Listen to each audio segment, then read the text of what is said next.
네, 비전 기술 분야 기본 교육 과정의 마지막 3차 시 비전 기술 분야 프로젝트 소개를 시작하겠습니다. 자, 이번 차 시학습 목표는 크게 두 가지입니다. 첫 번째 목표는 실제로 구축된 비전 기술 분야의 프로젝트를 파악하여 구축 프로세스에 대한 이해도를 높이는 것입니다. 비전 기술은 많은 분야에서 다양한 프로젝트를 활용되고 있으며 이런 실제 프로젝트를 살펴보면서 어떤 과정으로 이루어지는지 자세히 이해하게 될 것입니다. 자, 이를 통해 비전 기술의 활용 방법과 잠재력에 대한 인사이트를 얻을 수가 있습니다. 두 번째 목표는 비전 기술 분야에서 활용되는 제작 도구를 배우고 적절하게 활용하는 능력을 기르는 것입니다. 비전 기술은 데이터의 가공과 라벨링, 이미지 처리 등 다양한 작업이 필요하며 실제 라벨링에 사용되는 저작 도구를 소개하고 이를 활용하는 방법을 배워보겠습니다. 비전 기술 분야 프로젝트 소개 첫 번째 순서입니다. 첫 번째는 저주도 환경 데이터셋입니다. 이 데이터셋은 어두운 조건에서 발생할 수 있는 저주도 환경의 위험 상황 모니터링 시스템을 개선하거나 활용할 수 있고 군부대 국가 기반 시설과 같은 주야간 경비 시스템의 고도화를 도모하여 양질의 서비스를 제공하는 데 활용하기 위한 목적이 있습니다.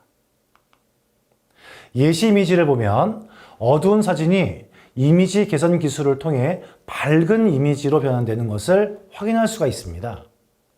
저주도 환경은 조명이 부족하여 이미지의 품질이 저하되고 세부 정보가 훼손될 수 있는 환경을 의미합니다. 이러한 어려운 환경에서도 정확하고 신뢰할 수 있는 이미지 처리 및 인식을 위해 특화된 알고리즘을 개발하기 위한 비전 분야 데이터셋을 구축할 필요가 있습니다. 데이터 획득 및 수집 기준은 다음과 같습니다. 촬영 포맷은 FHD, 가로 1920에 세로 1080 이상의 고해상도 이미지를 사용합니다. 메타데이터에는 다양한 정보를 포함시키죠. 예를 들어 파일명, 저작권자, 촬영 장소 식별 아이디, 촬영 일자 등 모두가 포함시켜 기록이 되어 있습니다. 수집 방법에 대한 정보는 한 번의 촬영으로 6개의 방향 이상의 뷰를 얻을 수 있도록 하며 노출 값에 대해 단계별로 촬영하여 다양한 조건의 이미지를 수집합니다. 촬영 세팅 기준은 6방향의 뷰를 얻기 위해 전방 90도, 왼쪽 측면 60도, 오른쪽 측면 150도 및 높이에 따라서 하이, 아이, 로우 레벨의 시야각을 조합하여 6개의 방향의 데이터를 확보하도록 구성합니다. 또한 5단계의 노출 조절 값으로 다양한 조건을 생성합니다. 객체가 출현할 확률이 30% 이상인 경우에만 객체로 인정하며 화면에 등장하는 객체는 최대 3개로 제한합니다. 다음 표와 같이 저주도 환경에 대해 사전에 정의를 먼저 합니다. 저주도 환경으로는 역광, 약함, 강함, 그림자 등등의 총 10종에 대해서 정의를 했습니다. 먼저 역광은 객체의 후면에 광원이 존재하여 객체의 식별이 어려운 상태로 광원으로 인해 객체가 어둡게 보이는 정도를 정의합니다. 약함은 식별 가능한 광원이 2개 이상 존재하지만 객체를 식별하는 데 어려움이 있는 상태입니다.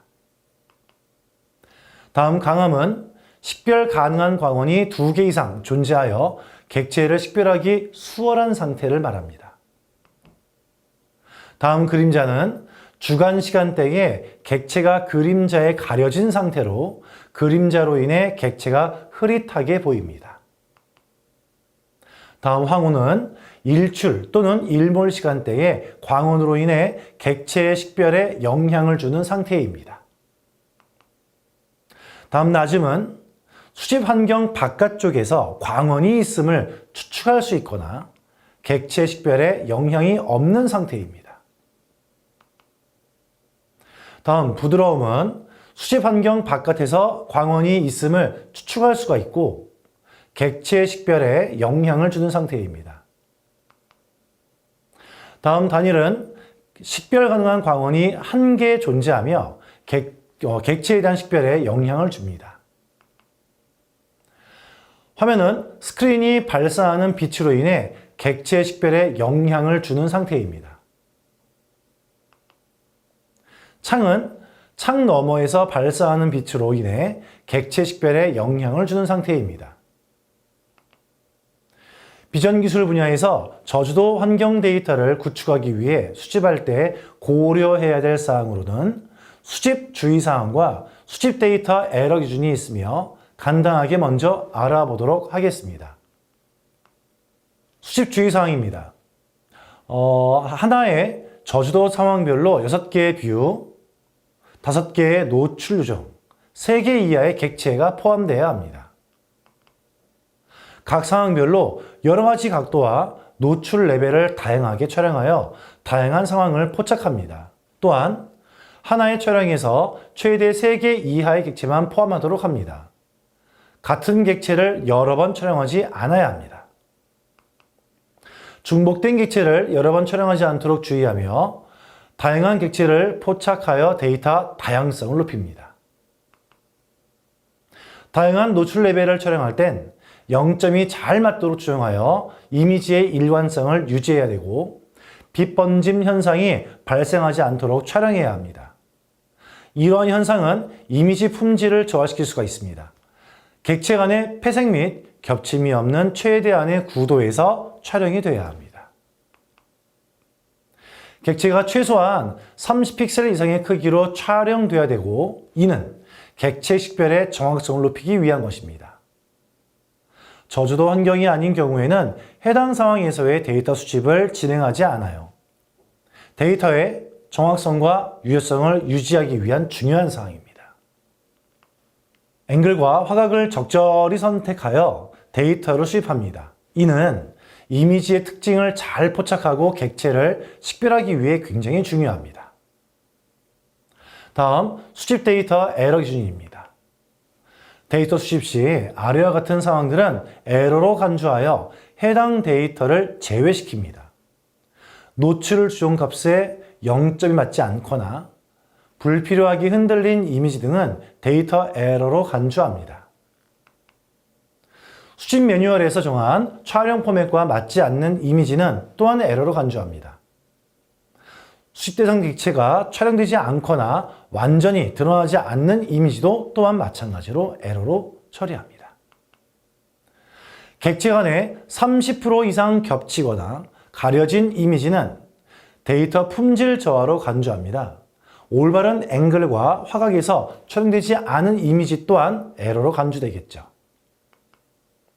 위의 주의사항과 에러 기준사항을 준수하여 데이터 획득, 수집 과정을 신중히 진행하여 고품질의 저주도 환경 데이터셋을 구축할 수가 있게 됩니다. 비전기술 정지기법 중 하나인 데이터 변형의 이미지 보정 기법을 활용하여 데이터셋을 정지할 수가 있습니다. 데이터의 특성상 어두운 환경에서 획득된 데이터가 다수 이루고 있기 때문에 정지 작업 진행을 위해서는 데이터의 밝기 값을 조절하여 원천 데이터를 생성할 수가 있어요. 이렇게 밝기 값을 조절한 데이터는 라벨링 작업을 보다 효율적으로 수행할 수 있게 해줍니다. 예시 이미지와 같이 일부 조작 도구에서는 밝기 값을 조절하는 기능을 지원하고 있고 상용 소프트웨어인 포토샵, 김프 등을 활용하여 데이터 정제 공정을 진행할 수 있습니다. 또한 예시 이미지와 같이 어두운 환경에서 객체 식별이 육안으로 확인하기에 어려움이 있기 때문에 밝기 값을 조정하는 정지 작업을 통해서 이미지를 개선할 수가 있습니다. 다음은 데이터 정제 기준입니다. 정제 진행 시 정제 파일의 통일성을 부여하기 위해 기준을 설정해야 하죠. 먼저 포맷은 이미지의 해상도, 파일 확장자 포맷이 해당되며 비식별화를 통해 차량 번호 및 사람 얼굴 등의 민감 정보에 대해서 블러 처리를 합니다. 블러 처리는 식별이 힘들도록 흐림 처리하는 것을 말하는 것이죠. 파일명 규칙은 데이터가 가지고 있는 구조, 특성을 파일명에 적용하는 규칙으로 정제가 완료된 데이터에 대해서 파일명을 부여하게 됩니다. 다음은 데이터 정제의 주의사항입니다. 조도와 관련된 주의사항으로는 빛 번짐과 빛 반사의 경우가 있으며 각각의 경우를 구분하여 정제 시 주의하도록 해야 합니다. 빛 번짐 시 주의할 사항 첫 번째로는 광원에 의한 빛 번진 현상이 객체를 가릴 경우 해당 데이터를 오류 데이터로 판정하여 정제합니다. 두 번째로는 전체적인 빛 번짐이 화면에 잡히지 않도록 데이터를 정제해야 합니다. 빛 번짐이 이미지 내에 객체에 영향을 주지 않도록 해야 되는 것이죠. 세 번째로는 사진의 초점이 객체가 아닌 광원으로 측정되는 경우 화질 저하 여부에 따라 데이터를 정제해야 합니다. 화질 저하가 심하다면 해당 데이터를 화질 개선을 위한 보정을 따로 진행해야 됩니다. 빛 반사의 경우 광원이 바닥이나 벽에 반사되어 또 다른 광원처럼 보이지 않도록 데이터를 정제해야 합니다. 또한 빛 반사로 인해 데이터에 잘못된 광원이 포함되지 않도록도 해야 되겠죠.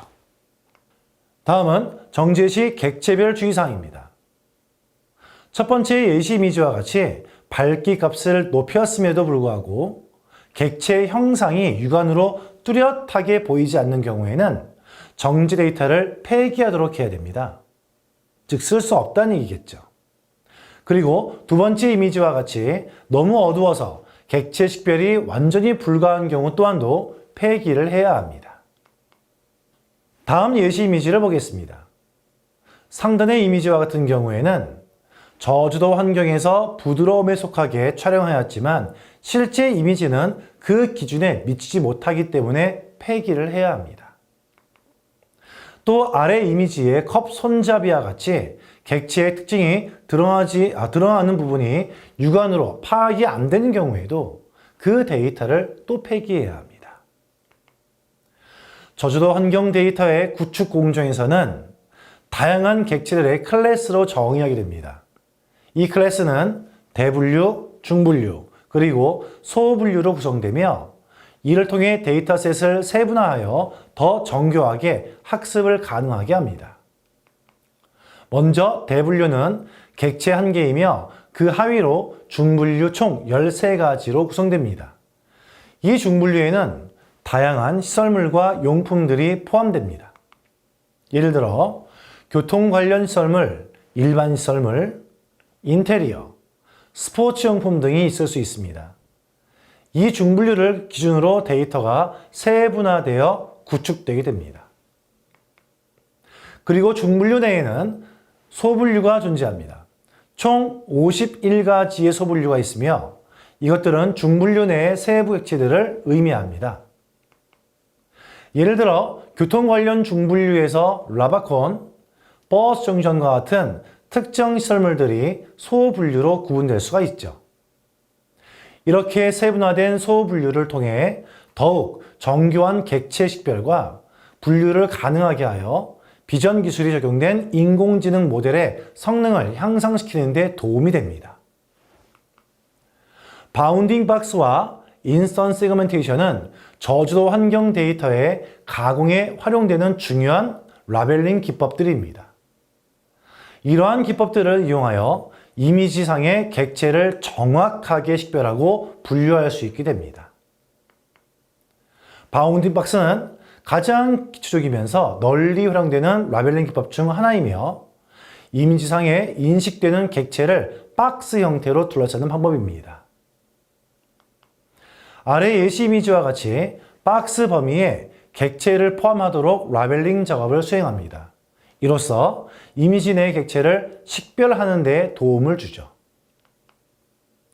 바운딩 박스는 객체의 위치와 크기를 알 수 있기 때문에 객체 검출에 많이 사용되며 딥러닝 모델 학습에 필수적인 정보를 제공합니다.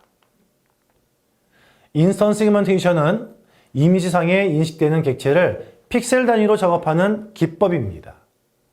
각각의 객체를 개별적으로 식별하여 객체 내부의 모든 픽셀에 라벨을 부여합니다. 이렇게 픽셀 기반으로 객체를 정확하게 분리하고 라벨을 할당하면 하나의 이미지 데이터 안에 다수의 같은 종류의 객체가 존재하는 경우에도 각각의 객체를 구분할 수가 있죠.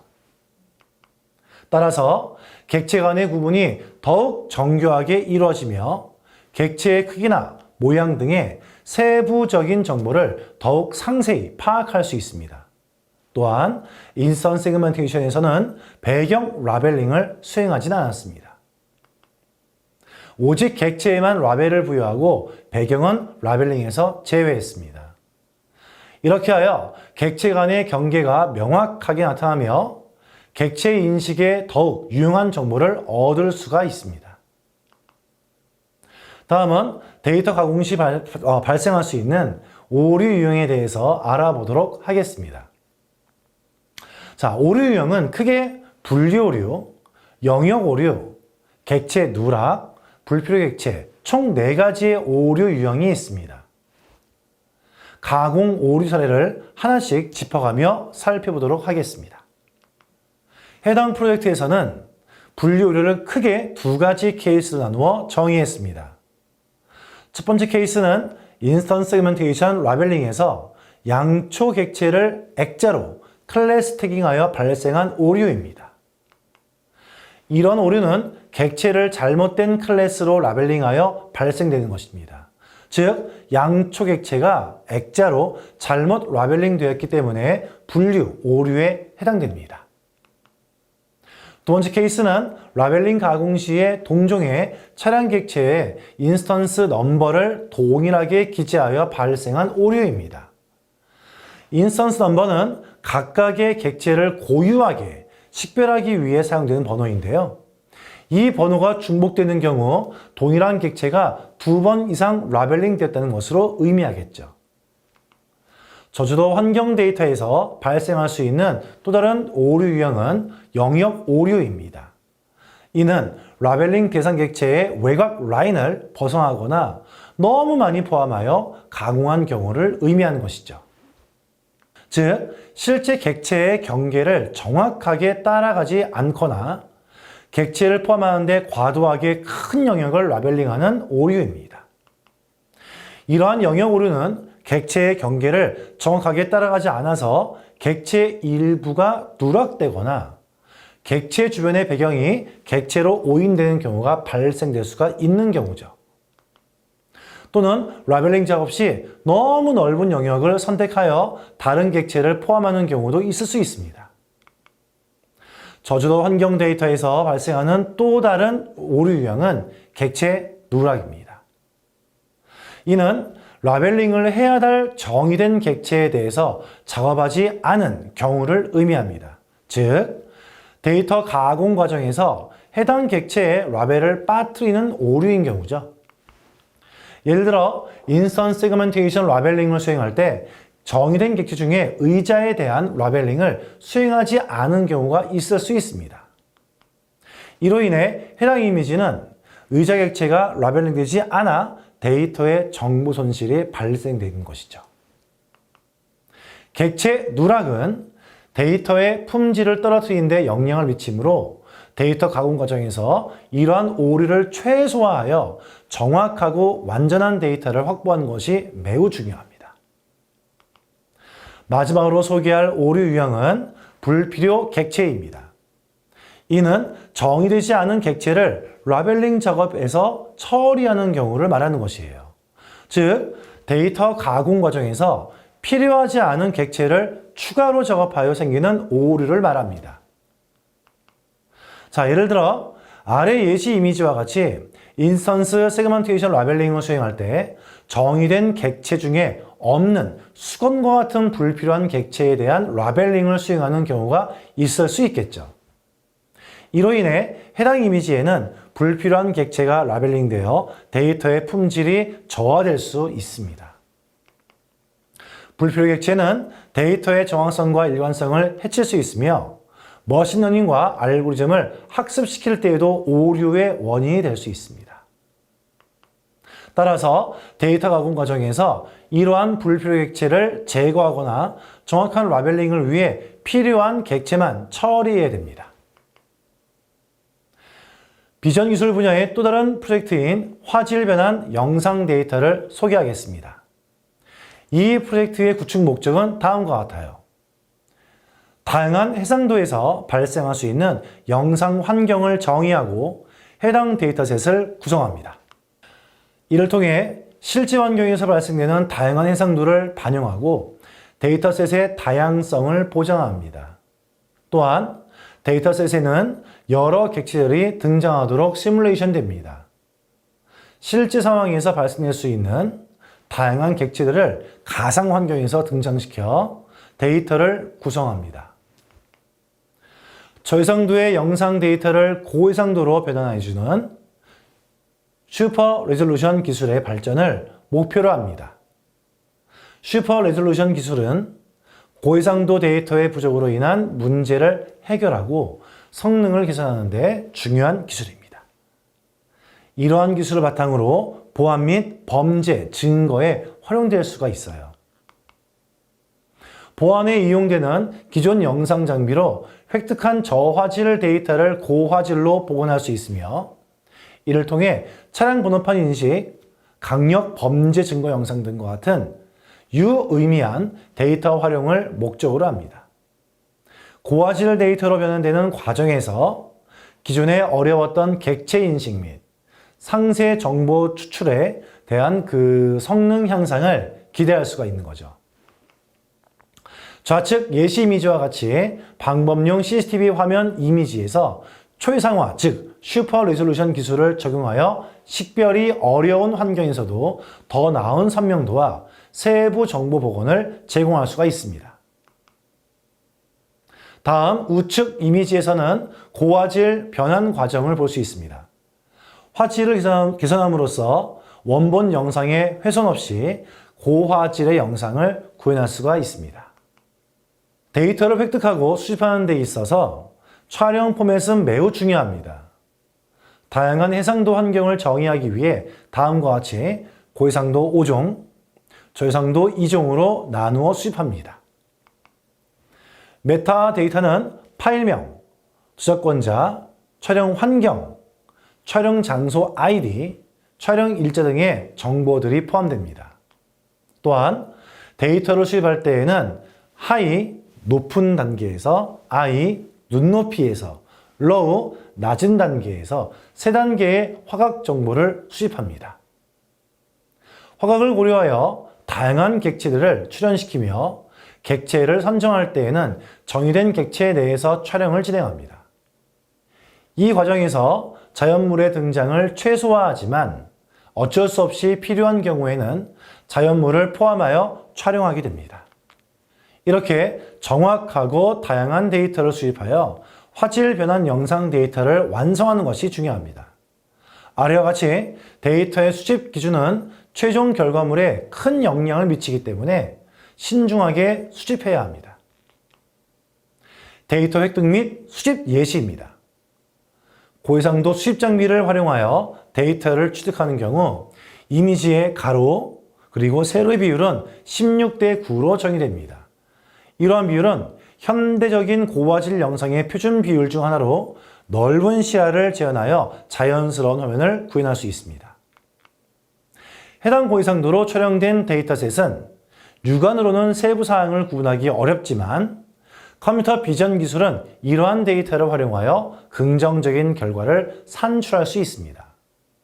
이를 통해 5종의 대표적인 고해상도를 정의하여 데이터를 수집하게 됩니다. 반면 저해상도 수집 장비를 활용하여 데이터를 취득하는 경우 이미지의 가로 및 세로 비율은 4대 3으로 정의됩니다. 고해상도 이미지에 비해 화질이 열화되고 이미지의 좌우 폭 또한 더욱 좁아지게 됩니다. 이러한 저해상도 데이터셋은 고해상도에 비해 좌우 폭이 좁아져서 전체적인 시야가 제한되기 때문에 손실을 발생할 수 있습니다. 다음은 화질 변환 영상 데이터를 획득하고 수집하는 데 필요한 주의사항과 데이터 에러 기준에 대한 설명입니다.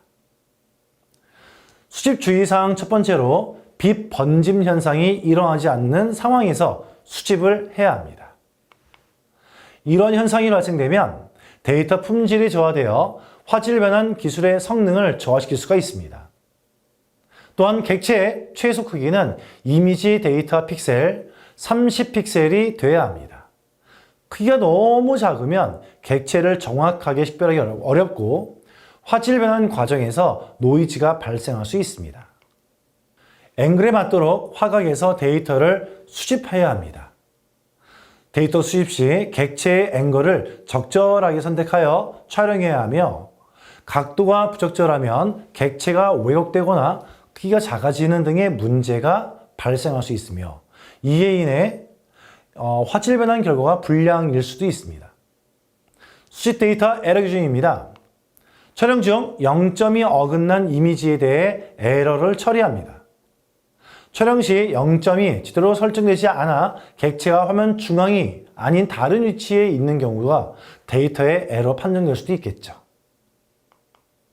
수집 매뉴얼 촬영 포맷 기준에서 벗어난 이미지에 대한 에러 처리합니다. 데이터 수집 매뉴얼에서 정의된 촬영 포맷 기준과 다른 형식으로 촬영된 이미지는 데이터 에러로 간주할 수밖에 없겠죠.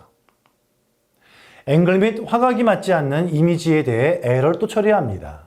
적절한 앵글과 화각을 고려하지 않고 촬영된 이미지는 데이터 품질을 저하시킬 수 있으므로 에러 판정될 수밖에 없습니다. 자연물의 등장을 최소화하되 불가피한 경우 포함하여 촬영합니다.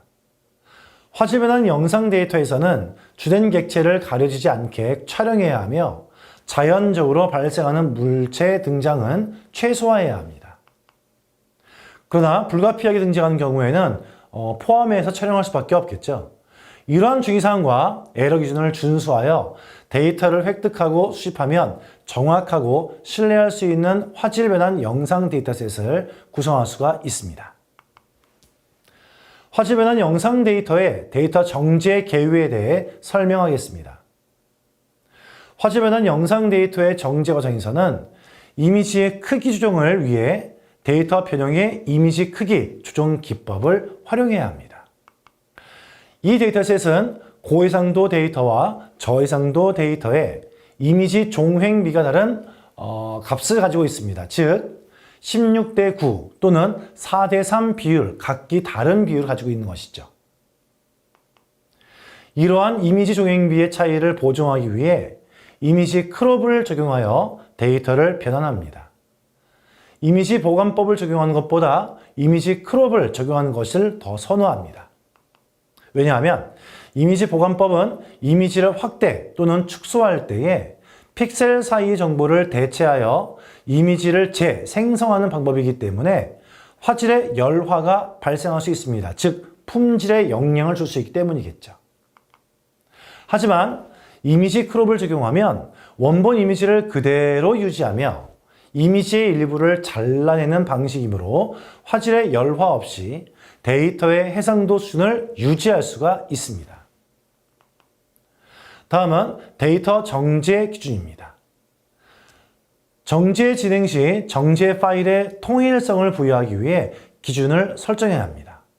포맷은 이미지 해상도, 파일 확장장 포맷이 해당되며 비식별화를 통해 차량 번호 및 사람 얼굴 등의 민감 정보에 대해서 블러를 처리합니다. 파일명 규칙은 데이터가 가진 구조 및 특성을 파일명에 적용하는 규칙으로 정제가 완료된 데이터에 대하여 파일명을 부여합니다. 데이터 정제 시 주의사항입니다. 빛 번짐의 경우 광원에 의한 빛 번짐 현상이 객체를 가릴 경우 오류 데이터로 판정합니다. 이는 객체의 식별을 어렵게 만들 수 있으므로 해당 데이터를 제외합니다. 전체적인 빛 번짐이 화면에 잡히지 않도록 데이터 정제를 실시해야 합니다. 빛 번짐이 화면의 큰 부분을 차지하면 이미지의 가시성을 크게 저하시키기 때문이죠. 사진의 초점이 객체가 아닌 광원으로 측정되는 경우에는 화질 저하 여부에 따라 데이터 정제 여부를 결정합니다. 초점이 광원에 맞춰져서 객체의 세부 정보가 희석된 경우 정제를 고려할 수 있습니다. 빛 반사의 경우 광원이 바닥이나 벽에 반사되어 또 다른 광원처럼 보이지 않도록 정제해야 합니다. 이러한 반사로 인해 영상의 정보가 왜곡되거나 객체의 식별에 어려움이 생기기 때문이죠. 기타 정제 시 주의사항으로는 촬영간에 다양한 객체들의 움직임을 포함하게 되므로 프레임 내에 객체의 잔상이 남지 않도록 정제해야 합니다. 객체의 움직임으로 인해 발생하는 잔상은 정확한 데이터 분석을 방해할 수 있습니다. 정제 도구를 활용한 결과물에 대한 2차 인적 검수를 병행하여 동적 객체의 잔상이 남는 데이터는 제거돼야 합니다. 정제 자동화 도구를 사용하여 제거가 어려운 경우에는 사람의 눈으로 잔상이 있는 데이터를 확인하고 제거할 필요가 꼭 있습니다. 자연물의 등장을 최소화하되 불가피한 경우에는 포함하여 촬영할 수밖에 없다고 아까 설명드렸죠. 특정 환경에서는 자연물이 촬영 영상에 등장할 수 있으며 이를 통해 다양한 시나리오를 반영하여 데이터의 다양성을 높일 수 있습니다. 그러나 자연물이 객체의 식별을 어렵게 만드는 경우에는 데이터 정제를 실시해야 합니다. 화질변환 영상 데이터의 구축 공정에서는 다양한 객체들을 클래스로 정의하게 됩니다. 이 클래스에는 대분류, 중분류, 그리고 소분류로 구성되며 이를 통해 데이터셋을 세분화하여 더 정교하게 학습을 가능하게 합니다. 먼저 대분류는 배경 1개이며 그 하위로는 중분류 총 4가지로 구성됩니다. 이 중분류에는 자연, 지면, 건축물, 그 외 건물 요소들로 구성되며 이러한 중분류를 기준으로 데이터가 세분화되어 구축되게 됩니다. 그리고 중분류 내에서는 소분류가 있죠. 총 21개의 소분류가 있으며 이것들은 중분류 내의 세부 객체들을 의미합니다. 예를 들어 건물 요소 관련 중분류에서 계단, 문, 창문 등과 같은 특정 대상들이 소분류로 구분될 수가 있습니다. 다음은 객체 클래스입니다. 먼저 대분류 객체 1개이며 그 하위로 중분류 총 17가지로 구성됩니다.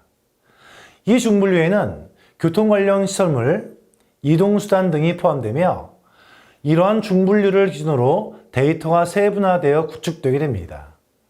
마찬가지로 중분류 내에서는 소분류가 존재합니다. 총 90가지의 소분류가 있으며 이것들은 중분류 내의 세부 객체들을 의미합니다. 예를 들어 이동수단 관련 중분류에서 자전거, 퀵보드, 오토바이 등과 같은 특정 대상들이 소분류로 구분될 수가 있습니다.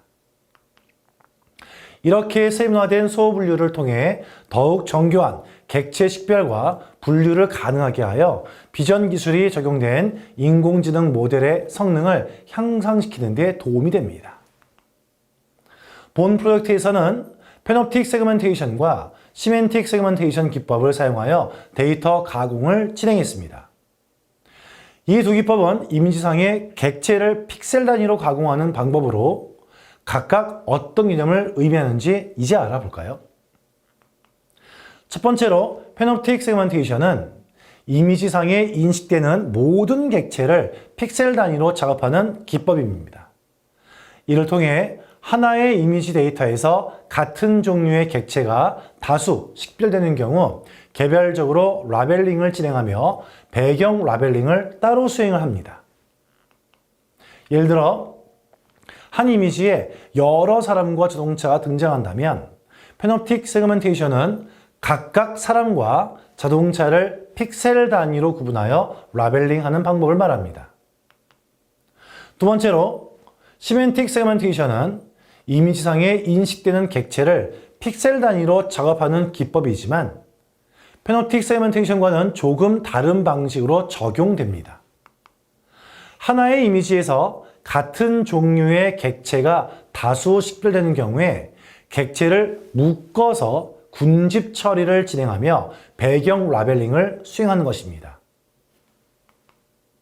이를 통해 한 객체의 영역을 구분할 때 동일한 종류의 객체가 여러 개 등장할 경우 그것들을 하나의 그룹으로 묶어서 처리하는 방법입니다. 이렇게 패놉틱 세그멘테이션과 시멘틱 세그멘테이션 기법을 활용하여 데이터를 가공함으로써 본 프로젝트는 보다 정확하고 유의미한 화질 변환 영상 데이터를 구성할 수가 있습니다. 다음은 데이터가 공시 발생하는 오류 유형에 대해서 알아보도록 하겠습니다. 오류 유형은 크게 분류 오류, 영역 오류, 그리고 객체 누락, 불필요 객체 총 4가지 오류 유형이 있습니다. 가공 오류 사례를 하나씩 짚어가며 설명하도록 하겠습니다. 화질 변환 영상 데이터의 가공에서 발생할 수 있는 오류 중 하나는 분류 오류입니다.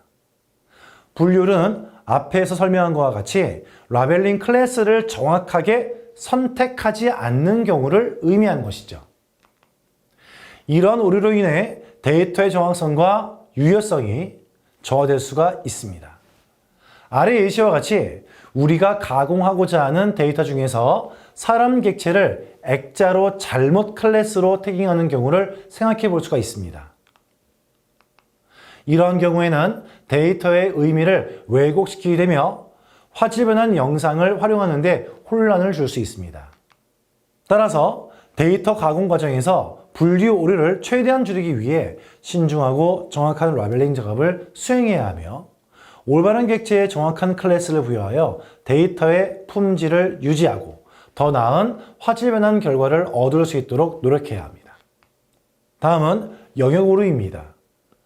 객체를 둘러싼 세그멘테이션 마스크 영역을 정확히 따르지 않고 객체의 일부분이나 주변 배경까지 포함하여 태깅하는 경우를 말하는 것이죠.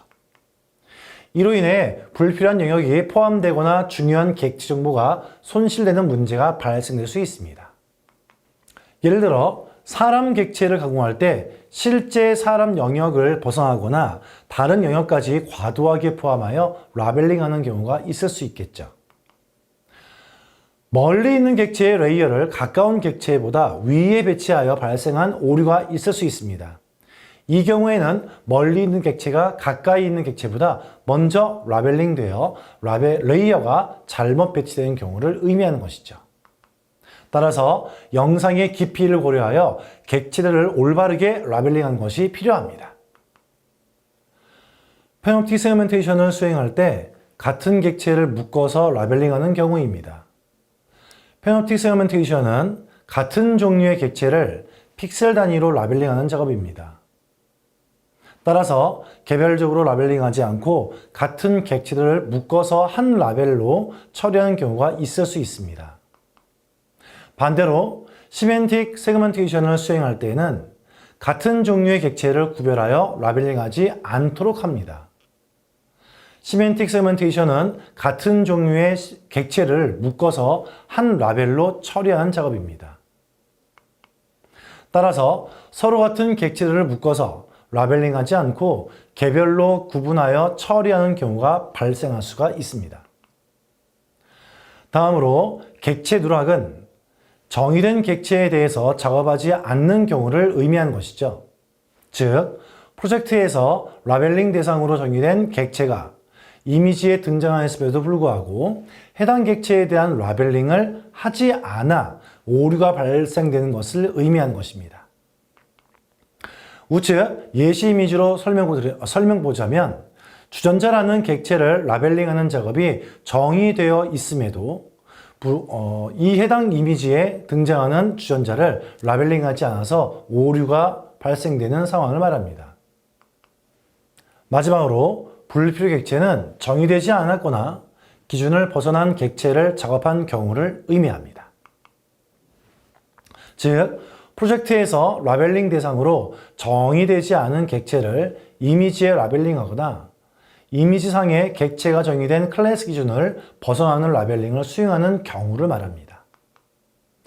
우측 예시 이미지에서는 정의되지 않은 러그에 대해서 라벨링 대상이 아님에도 불구하고 해당 이미지에 등장하는 러그를 라벨링하여 오류가 발생하는 상황을 말하고 있습니다.